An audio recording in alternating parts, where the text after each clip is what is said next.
When Karan Johar walked into the Dior show this year, everyone noticed. His face looked leaner, sharper, sculpted, almost unrecognizable. The jawline was defined. The cheeks looked tighter. And his confidence, next level. Kapil Sharma, too, has shocked everyone with his transformation. The bloated face is gone. He looks fitter, younger, and more energetic, like he reversed the clock. Ram Kapoor's weight loss transformation broke the internet. Kusha Kapila's latest pictures are on every magazine cover. And on every post, every reel, every comment thread, people are asking the same thing. Are they all on Ozempic? But let's pause here because the bigger question isn't whether they are on it. The real question is, should you be? Because what the world is calling a miracle weight loss jab is actually a peptide injection, a peptide that was never made for fat loss, one that comes with serious and in some cases irreversible side effects. Now, some of these side effects are still unknown because long-term data doesn't exist yet. So my aim today is to put the current research in front of you. At the end of this video, I'll also tell you about certain foods and molecules that work like GLP-1. Molecules that help manage appetite naturally without injections.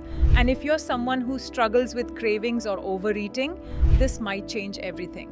I'm going to walk you through what you're not being told, what Ozempic really is, what it does inside your body, and why this weight loss might cost you more than you ever imagined. And more importantly, what you can do instead, without needles, without shortcuts, without risking your body's core systems. What is Ozempic? Ozempic was never created for weight loss. It was developed as a prescription drug to manage type 2 diabetes. The active compound in Ozempic is semaglutide, which mimics a natural hormone in your body called GLP-1 or glucagon-like peptide 1. Now here's how GLP-1 works. After you eat, your small intestine produces GLP-1.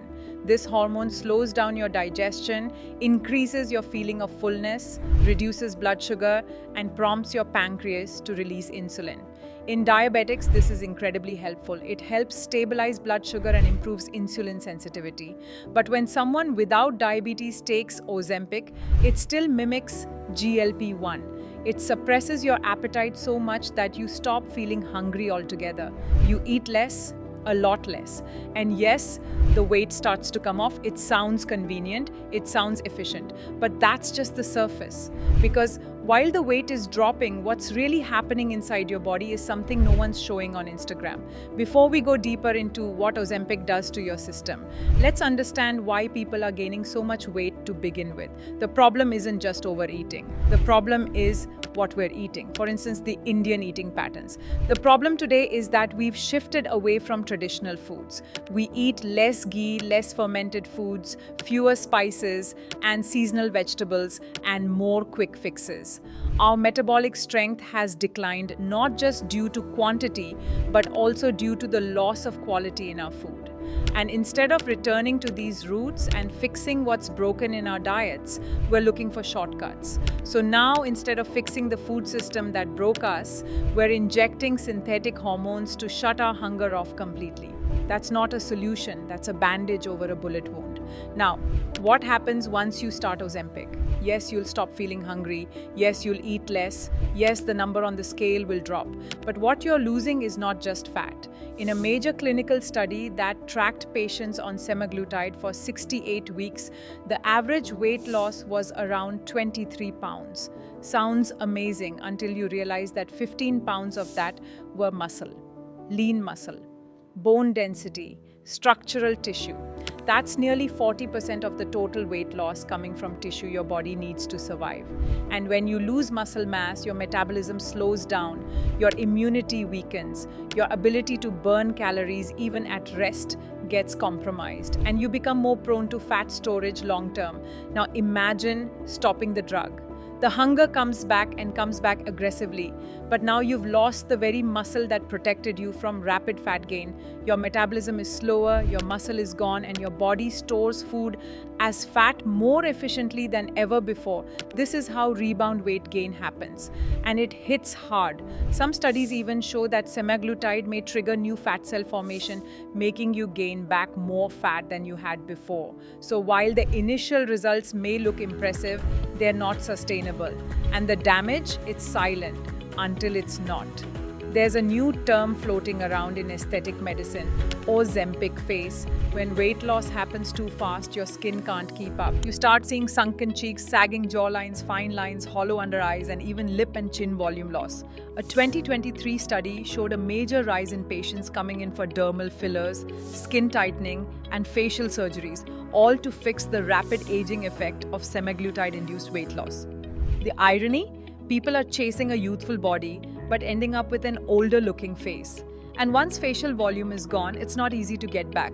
Your skin loses elasticity, your collagen breaks down, and unless you intervene with surgery or advanced treatments, the changes can become permanent. But perhaps the most concerning part of Ozempic is what it can do to your mind.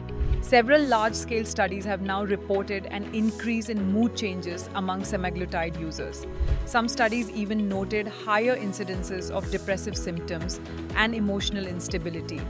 If you're already someone with anxiety, low mood, or stress-related challenges, these effects may become more noticeable. So while your body might look different in the mirror, your emotional state might also shift in ways you didn't expect. Let me say this, if someone is severely obese or is suffering from PCOS, they're already at risk for 10 to 15 health problems. And for certain extreme cases, microdosing under expert supervision may have a place in future treatments.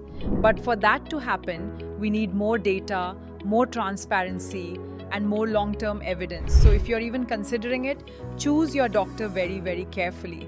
GLP-1 is something your body already produces naturally, and you can increase it naturally without synthetic peptides by supporting a gut microbe called Akkermansia muciniphila. This bacteria lives in your large intestine and plays a major role in regulating hunger, improving insulin sensitivity, and protecting the gut lining.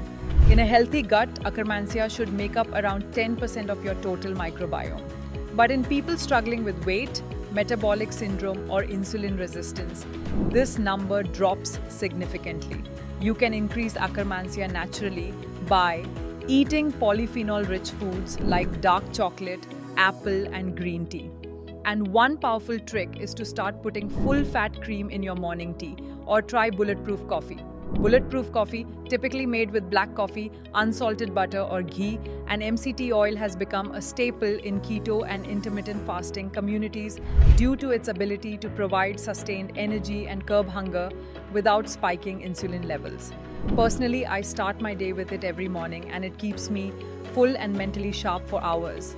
It not only supports fat metabolism, but also helps me stay focused and avoid unnecessary snacking throughout the day. We all think that fiber is amazing, but if you feel bloated or gassy after eating fiber, it might be doing more harm than good. In that case, try getting your energy from simple carbs like white rice or potatoes paired with protein and fats. Once your gut feels better, slowly introduce complex carbs like millets or lentils and observe how your body reacts. Last but not least, something that has remarkably helped me lose weight over the years is just two simple habits. Habit number 1, not sitting down right after a meal. Now, I won't lie, my meals make me sluggish. I work from home, I shoot videos, and the moment I eat, I just want to lie down or take a nap. But I force myself to stay up and walk. Just a 15-minute walk after every meal. That's it. It may not sound like a big deal, but this small habit repeated daily has a huge compound effect over time. Habit number 2, increasing my step count to 12,000 steps a day. It helps keep my blood sugar stable, my energy up, and for the first time, my weight loss hasn't come from stress, but from being in a parasympathetic, calm state. So guys, should you take Ozempic just because a celebrity did? That's entirely your choice. But before you decide, remember, this isn't just about dropping a few kilos. It's about what you might lose in the process. Your energy, your mood, your relationship with food, and sometimes even your confidence in your own body. I've been creating videos for the past 5 years, and now I want to hear from you.